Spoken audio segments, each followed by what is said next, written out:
ChatGPT විතරක් පාවිච්චි කරලා third party apps මුකුත් නැතිව drugs dictionary එකක් හදාගන්න කැමතිද? එහෙනම් මේ වීඩියෝ එක වෙනකම් බලන්න. වීඩියෝ එක පටන් ගන්න කලින්ම කියන්න ඕන කෘත්‍රිම බුද්ධියෙන් වැඩ ගත්තර කමක් නැහැ. හැම වෙලෙම ඒ මතම තීරණ ගන්න එපා කියන එක. එතකොට මේ වීඩියෝ මම කරන්නේ නර්සස්ලා සහ නර්සිං ස්ටුඩන්ට්ස්ලා ටාගට් කරගෙන. AI drugs prescribe නොකරන නිසා එදිනෙදා තමන්ගේ දැනුම වර්ධනය කරගන්න මේ AI tools පාවිච්චි කරලා කමක් නැහැ. නමුත් ක්ලිනිකල් ඩිසිෂන් ගන්නදී මොනම හේතුවකටවත් AI මතම තීරණ ගන්න එපා කියලා මුලින්ම අවවාද කරන්න කැමතියි. ඒ නිසා පැහැදිලිවම මේ AI tools BNF එක රිප්ලේස් කරන්නේ නැහැ. අපිට මේ ලෝකේ තියෙන හැම ඩ්‍රග් එකක්ම මතක තියාගන්න බෑ. නමුත් මූලික ඖෂධ අනිවාර්යෙන් මතක තියාගන්න ඕන. හැම වෙලාවෙම අලුතෙන් ඖෂධයක නමක් දැක්ක ගම ඒ මොකක්ද කියලා හොයලා දැනගන්න එක ඒ ගැන ඉගෙන ගන්න එක ඉතාම වැදගත්. ගොඩක් වෙලාවට නර්සස්ලා ස්ටුඩන්ට්ලා ChatGPT පාවිච්චි කරන මම දැකලා තියෙනවා මේ දැනුම ලබා ගන්න. මම මේකේ වරදක් දකින්නේ නැහැ.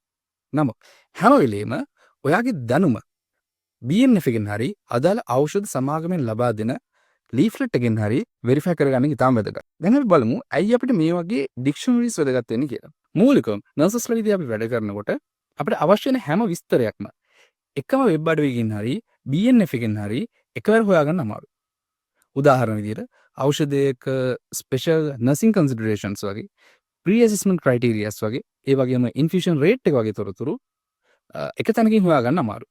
ඒ හැම තොරතුරක්ම පහසුවෙන් හොයාගන්න පුළුවන් විදිහට එක තැනකට අරගන්න ආකාරය තමයි මම අද කියලා දෙන්න හදන්නේ. මේ සඳහා මම පාවිච්චි කරන්නේ OpenAI සමාගමේ ChatGPT කියන යෙදුම. ChatGPT කියන්නේ කෘත්‍රිම බුද්ධි වැඩසටහනක්. කෘත්‍රිම බුද්ධිය සාමාන්‍ය මිනිස්සු අතරට අරගෙන ආපු මුල්ම වැඩසටහන වගේම තවමත් විශ්වසනීයම කෘත්‍රිම බුද්ධි වැඩසටහන් වලින් එකක් කියලා කියන්න පුළුවන්. සරල ප්‍රොම්ප්ට් එකක් ඉන්පුට් එකක් විදිහට දීලා මේ වෙනකොටත් ගොඩක් නර්සස්ලා ChatGPT මේ වැඩේට පාවිච්චි කරනවා. ඒ ප්‍රොම්ප්ට් මොනවද කියලා අපි AI tool එකක් වුණ Gemini එකෙන්ම අහලා බැලුවා. What are the prompts most general nursing users use to obtain drug information and disease information from the Gemini? මේ තියෙන්නේ Gemini අපට දීපු උත්තරවල සාරාංශය. What is the standard dose for the phenytoin sodium in an adult? Is vancomycin compatible with acyclovir in the same IV line? What are the most common side effects of amphotericin? මේ වගේ prompt තමයි වැඩි හරියක් නර්සස්ලා use කරලා තිබුණේ. මේක හරියම general ප්‍රශ්නයක්. ඒ වගේම ඊට අදාළ සාමාන්‍ය උත්තරයක් තමයි කෘත්‍රිම බුද්ධි වැඩසටහන විසින් අපට ජෙනරේට් කරලා දෙන්නේ. ඒ වෙනුවට අදාළ ඩ්‍රග් එකේ නම විතරක් ලබා දුන්නම ඩ්‍රග් එක සම්බන්ධ අපට වැදගත් සියලුම විස්තර ලබාගත හැකි ප්‍රොම්ප්ට් එකක් හදාගන්න විදිය තමයි අපි අද මෙතනදී කතා කරන්න හදන්නේ. මේක මම පාවිච්චි කරන්නේ ChatGPT කියන යෙදවුම මම මේක මුලින්ම කිව්වා. ඒ සඳහා අපි මුලින්ම ChatGPT යෙදවුම ජංගම මුද්‍රකතනෙන් ඉන්ස්ටෝල් කරගන්න ඕන. මුලින්ම ඔයාගේ ස්මාර්ට්ෆෝන් එකෙන් Play Store එකට හරි App Store එකට හරි යන්න. ඊට පස්සේ search bar එකේ ChatGPT කියලා search කරන්න. ඊට පස්සේ මෙන්න මේ icon එක සහිත ChatGPT යෙදවුම download කරලා install කරගන්න. මේකනේ විශේෂයෙන් කියලා දෙන්න අවශ්‍ය නැහැ. මේ වෙනකොටත් බොහෝ දෙනෙක්ගේ දුරකථන ChatGPT කියන්නේ අනිවාර්යයෙන්ම තියෙන යෙදවුමක්. අනතුරුව ඔයාගේ Google account එක ලබා දීලා ChatGPT app එකට log වෙන්න.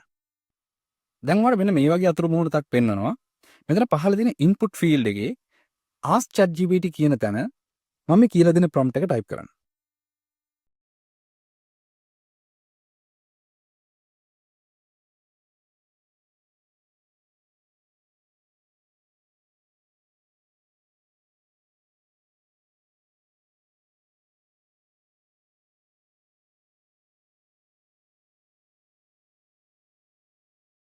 මම මේ prompt එක person task context format කියන මොඩල් එක අනුව තමයි නිර්මාණය කරලා තියෙන්නේ. ඒක තමයි AI එකකින් නිවැරදිව තොරතුරක් ලබා ගන්න Google සමාගම විසින් recommend කරලා දෙන format එක.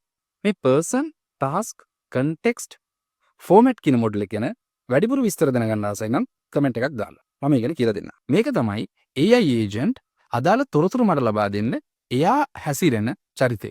දෙවෙනියට මම එයා කරන්න ඕන ටාස්ක් එක විස්තර කරලා දීලා තිනවා. In this chat, when I provide the medication name, generate a comprehensive clinical monograph using the structured categories below කියලා. මේ කොටසෙ මම AI එකට ඍජු නියෝගයක් ලබා දෙනවා. එයා කරන්න ඕන ජොබ් එක ගැන. When I provide a medication name, ඒ කියන එක තමයි trigger point එක වෙන්නේ. මේ කොටස දැක්කම තමයි AI එක එයාගේ ජොබ් එක පටන් ගන්න. Generate a comprehensive clinical monograph කියන කොටසින් මම කියනවා එයාට පොඩි උත්තරයක් වෙනුවට සම්පූර්ණ ප්‍රොෆෙෂනල් ෆැක්ට් ෂීට් එකක් මට ලබා දෙන්න කියලා. ටාස්ක් එකේ අවසානයේට මට උත්තරේ අවශ්‍ය වෙන බ්ලූප්‍රින්ට් එක නැත්නම් ව්‍යුහය මම යාට විස්තර කරලා දීලා තියෙනවා. context and safety constraints කියලා කියන්නේ AI එකට මම ලබා දෙන ground rules ටික. මේ rules ටික නැති වුණොත් AI එක නිකන් විකිපීඩියා එකේ තියනවා වගේ පොදු විස්තරයක් තමයි ලබා දෙන්නේ. හැබැයි මේ විශේෂ උපදෙස් ටික නිසා AI එකට නිකම්ම පොතේ තියෙන කරුණු කියනවට වඩා ඇත්තටම ලෙඩෙක් ළඟ ඉන්න නර්ස් කෙනෙක් වගේ හිතලා වැඩ කරන්න කියලා අපි බල කරනවා. අවසාන වශයෙන් output format කියන කොටසෙන් කරන්නේ AI එකට පිළිතුරු ලියන්න ඕන පිළිවෙල විස්තර කරලා දෙන එක. සරලවම කිව්වොත් මේක AI එකට දෙන ෆෝම් එකක් වගේ. ඔයාලා අදාළ මෙඩිකේෂන් ගැන පිළිතුරක් ලැබෙන්නේ මේ ෆෝමැට් එකට. ඔයාලා තවත් විස්තර අවශ්‍ය නම් මේ ෆෝමැට් එක වෙනස් කරන්න පුළුවන්. මේ ප්‍රොම්ප්ට් එක ඇඩ්වාන්ස් වෙන්න හේතු දෙකක් තියෙනවා. එකක් තමයි මේකෙන් AI එකට මහාචාර්යවරයෙක්ගේ මට්ටමේ නර්සින් ටියුටර් කෙනෙක් වගේ වැඩ කරන්න බල කරනවා. අනිත් එක නිකන් විස්තරයක් දෙන්නේ නැතුව ලෙඩෙක්ට බෙහෙත් දෙන්න කලින් චෙක් කරන්න ඕන දේවල් සහ ඉන්ජෙක්ෂන් එකක් විදින්න ඕන වේගය වගේ ඇත්තටම නර්ස් කෙනෙක්ට වැඩවිමේදී ඕන වෙන අත්‍යවශ්‍යම දේවල් විතරක් තෝරලා ලබා දෙනවා. සරලවම කිව්වොත් මේකෙන් AI එක ලොකු විෂය නිර්දේශයක් ඇතුළේ හිර කරලා වැරදිද තියෙන තැක් එහෙවත් නැත්නම් හැලුසිනේට් වෙන්න තියෙන ඉඩ අහුරලා නිවැරදිම ෆෝමැට් එකට උත්තරය ලබා ගන්න උදව් වෙනවා. දැන් අපි ඩ්‍රග්ස් ඩික්ෂනරි එකේ ෆෝමැට් එක හදලා ඉවරයි. අපිට තියෙන්නේ මොකක් හරි ඖෂධයක නමක් දීලා හරියට වැඩ කරනවද කියලා බලන්න විතරයි. දැන් ඔයාලට පුළුවන් මේ chat එක ChatGPT එකේ ඉහළින් පින් කරලා තියාගන්න.